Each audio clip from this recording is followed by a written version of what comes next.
Well, you correctly intuited the source of your problem 5 minutes ago, when you said maybe it's my understanding of the word illusion that is the problem, and that's the problem, and it's actually quite a familiar, quite a common problem, because sometimes we read not so much translations of original teachings, but commentaries on original teachings by people who didn't understand them. Or, indeed, we read original transcripts of teachings that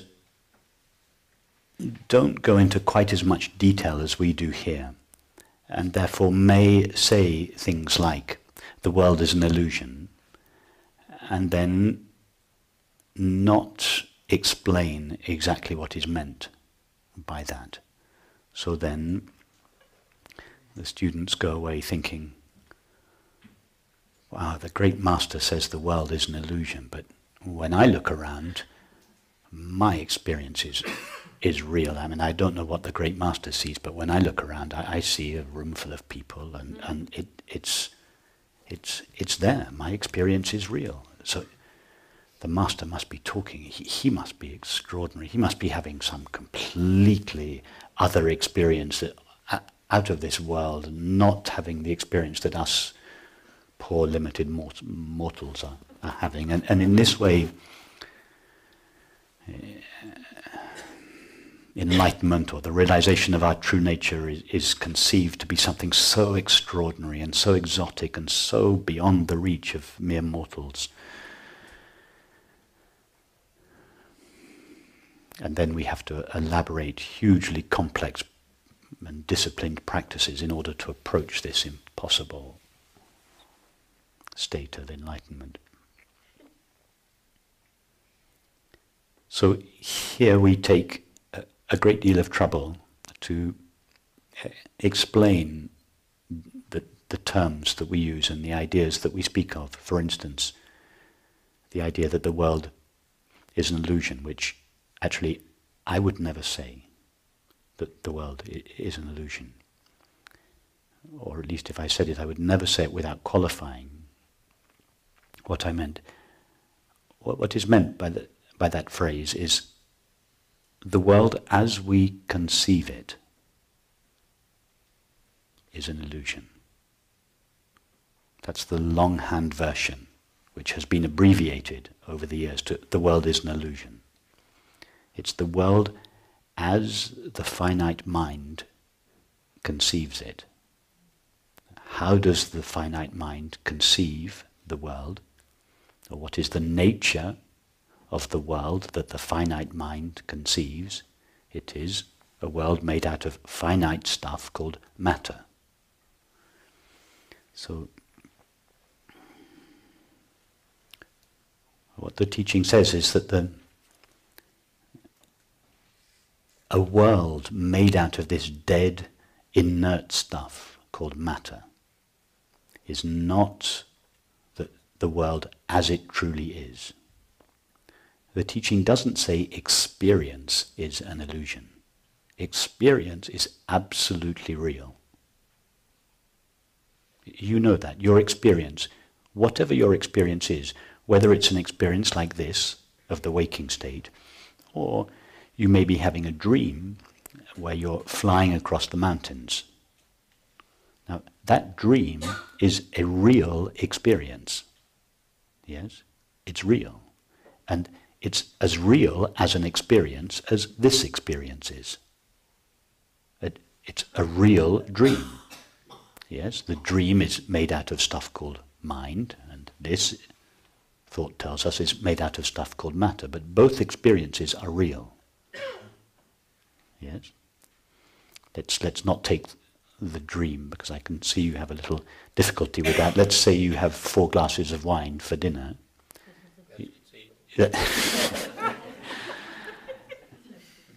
Your normal perception of the world will change. You'll have a different experience, but your experience will be no less real than your sober experience. Yeah? In fact, every experience you have is equally real. Whether you're dreaming, whether you're intoxicated, whether you're agitated, whether you're sick, whatever your experience itself is undeniably real. So the question that the ultimate question that all spiritual traditions ask in one way or another is, what is the nature of that reality? What is it that is real about my experience? Thought tells us it's made out of thought. Really, conventional thought gives us two options. Conventional thought tells us either matter is the ultimate reality of experience and mind is a byproduct of matter, or thought tells us mind is the ultimate reality of experience and matter is a byproduct of mind. Those are the two options that conventional thought gives us, and we become either realists or idealists depending on which of the two options we prefer. So the spiritual teaching gives us, or the true non-dual spiritual teaching gives us a third option. It says that the reality of experience is not made either of matter or of mind. It is made out of stuff called consciousness, of which mind and matter, or they really should be written the same word because they always come together. Mind, matter, all one word, is a byproduct. So now to go back to the phrase, the world is an illusion. The world made out of stuff called matter is an illusion. The world made out of stuff called mind, even, is an illusion. But the world made out of stuff called consciousness is real. In other words, consciousness is the reality, the substance, the stuff out of which all experience is made. I buy that ticket, but I still don't understand what's happening when the illusions are running around doing things. I don't understand what's happening, with the objects seemingly, like if I'm in a restaurant and I see the movie, that you talk about, I can't just say to myself, it's an illusion, Stanley, go back to eat and go out. But what's happening? We've already discussed. It's not an illusion. Your experience in the restaurant is real. Everything you experience is real. But you understand that the stuff that you are experiencing, that is all these people eating their dinner, although they appear to be bodies made out of matter, discussing ideas that are made out of mind, although that's how they appear to be, the deeper reality of what they really are is consciousness. Now that doesn't make the appearance, that realization doesn't make the appearance disappear. Just like when you're watching a movie and it suddenly dawns on you that all you're seeing is a screen, you're not seeing a landscape, you're seeing an empty screen. That realization doesn't bring the movie to an end, but it does change the way you relate to the movie. Likewise, you're in the restaurant. Conventional thought would have you believe that all these people are independent objects made out of matter and they're all discussing ideas made out of mind. But this deeper understanding enables you to realize that they are ultimately made out of the stuff that you are. Pure consciousness. Now that has a profound effect on the way that you relate to the situation, this deeper understanding. It doesn't mean to say that you can no longer think in terms of mind and matter. It no longer prevents you from drinking a glass of water if you're thirsty, or getting up and paying your bill and walking to your car when your meal is finished. For all those activities, the model of matter, or the model of mind plus matter, works perfectly well. So you use that model in response to the relative situation, but your deeper understanding is that the ultimate reality of this experience is pure consciousness, which is yourself. And that deeper understanding changes profoundly the way you relate to the appearances.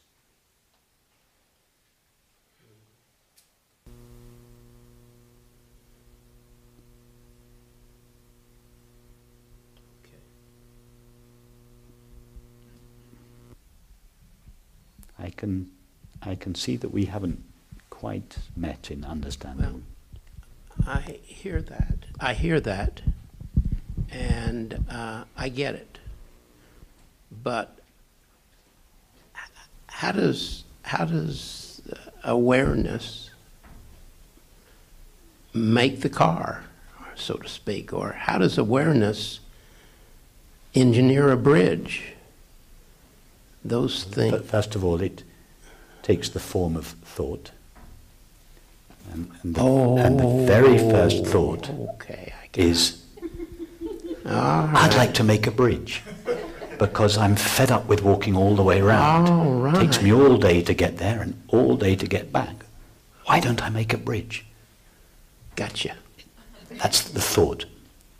Second thought. Okay, what do I need to do to make a bridge? And a series of thoughts, soon accompanied by images, begin to take shape. And then those thoughts and images lead to actions. We get our saw, we go to the forest, we cut down the trees, as you mentioned, we slice them all up into planks, and we begin to build the bridge.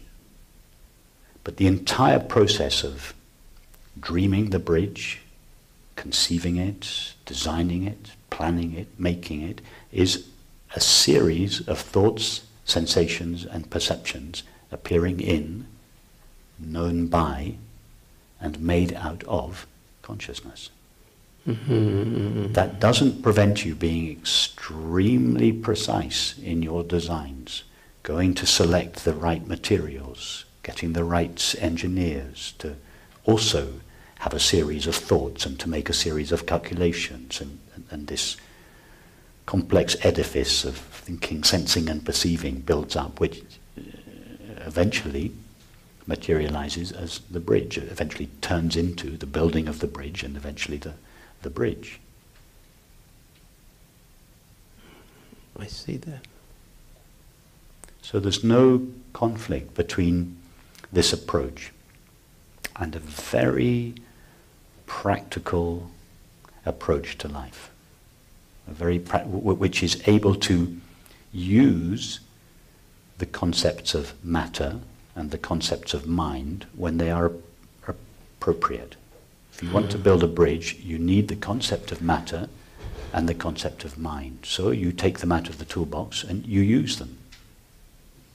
But then when those concepts are no longer required, you put them back. You don't keep using them. You just use them for purposes for which they were designed, which is doing things like building bridges or cooking meals or buying plane tickets or flying across the world. So I can't wait for my mind to start going again. I got something to say to it.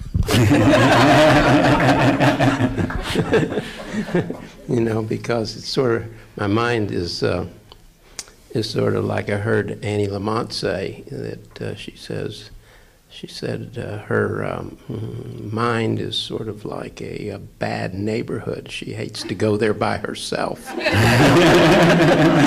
I full well agree. Yeah, you see, don't make the mind a problem. The mind, concepts are not problems. Beliefs are problems. Right. And beliefs are simply concepts that we believe to be true. Yeah, the belief of matter is not a problem. The belief of the outside world, the concept of matter is not a problem. It's actually necessary for practical purposes. The concept of the mind, the concept of the world, the concept of materials and substances and processes and people, all these concepts, they're not problem. We need them. But to believe that those concepts refer to something that is ultimately true is a problem. So just distinguish between beliefs and concepts. All beliefs are concepts, but not all concepts are beliefs. Thanks.